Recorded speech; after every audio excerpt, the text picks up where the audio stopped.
City residents can expect an increase in property taxes this coming year as the budget was finalized at a city council meeting this afternoon. As well, the city will not be going forward with public transportation this year, and Connaught has more. Today at City Council, the 2014 capital project list was approved and residents can expect an increase in property taxes. Around $200 per household over the tax year. So we've tasked administration with going back and paring down that capital list to make it a little easier for taxpayers to be able to afford. It'll work out to be about a 3.4 because, of course, commercial properties take a higher portion of that with a commercial mill rate factor of 1.6. Yeah, so we're looking at about a 3.4 rate. As well, the Let's Talk Transit survey was discussed as the results are in from the summer. It's not so much about how many people would use the public transit, it's how many folks would use public transportation on a regular basis. So while we were happy to see that a lot of people would make use of public transportation, in order to get behind a full use transit system, we would have liked to see greater ridership and greater daily usage of the system. We'll have more details on some of these topics tomorrow. This is Anna Connaught reporting from City Hall. And another big decision was made as City Council approved the sale of 2.2 hectares of land for the SPCA for just $1. Now this will be the new industrial park in eastern part of the city. Well, with the Lloydminster by-election for the vacant City Council seat less than a month away, city officials are looking for members to man the polls. They're going to assist with filling out the voter declarations. They're going to make sure people have the correct identification with them before they're allowed to vote.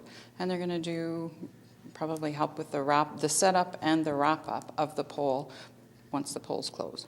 City officials say they are looking for at least 5 people during election day. You must be 18 years old, be able to speak fluent English, and want to be involved in the election process. Now, if you're interested, you can call City Hall at 780-817-8329. Deadline for applications is December 31st, and the by-election is slated for January 8th.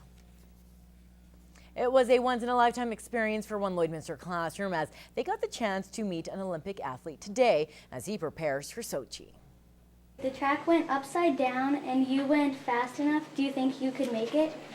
This afternoon, loser Sam Edney took a break from his training schedule as he answered questions via live video from this grade 6 class from Winston Churchill School. Now, it's all part of the Classroom Champions program, and it connects athletes with students all over North America to help motivate them throughout the school year. Now, teacher Christine Thiessen says it's the brainchild of former Olympic champion Steve Mesler. He said that he was never really happy when he would go and visit a school and then they'd leave and they would kind of be over. So he likes this kind of extended idea, and then we do lessons and we do messages back and forth with Sam and with some different classrooms. As well as keeping up with Edney's training, the class took the opportunity to learn about how to help people in the community and how to properly set goals. We had to have one goal that we wanted to get finished by the end of the year, and I picked remembering my times tables. The class will continue to talk to Edney until the school year wraps up in June. Well, it's time again to go back in time in retrospect this week from the archives. Now, in this installment, Brian Hardy brings us a report of the Lloydminster Airport in danger of closing due to government cutbacks. And it's been said that invitation is the sincerest form of flattery. And if it's true, well, that means our news team must be flattered by our next story.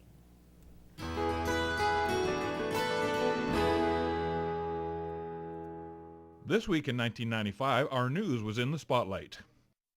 It started off like any other concert, with the children singing Christmas carols decked out in special costumes. But then Christmas hit the television airwaves. Welcome to News Hour. I'm Lisa Henderson, and joining me this evening is Michael Higgins.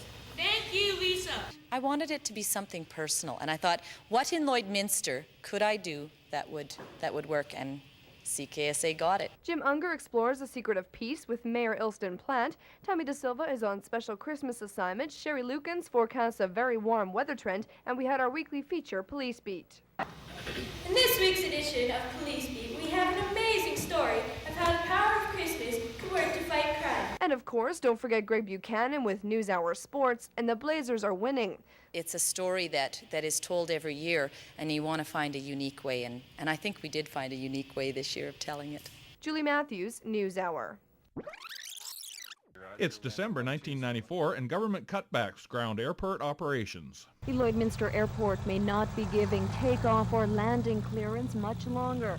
As part of the Alberta government's cost-cutting measures, the province has decided to unload its provincially owned airports by April of this coming year. Mr. Klein's wants to balance the budget, and somebody has to pay, and I guess it's going to be us. I guess the biggest question is if you ask our ratepayers to subsidize an airport, it'd have to make some kind of sense to do that. Many also question the sense of letting an airport that brings so much revenue into the area be shut down. Interested parties will now have until the middle of January to decide whether or not they want to put in a bid to keep the airport in Lloydminster. Tammy De Silva, NewsHour. Join us next time when Saskatchewan farmers rally for support on Retrospect, this week from the archives.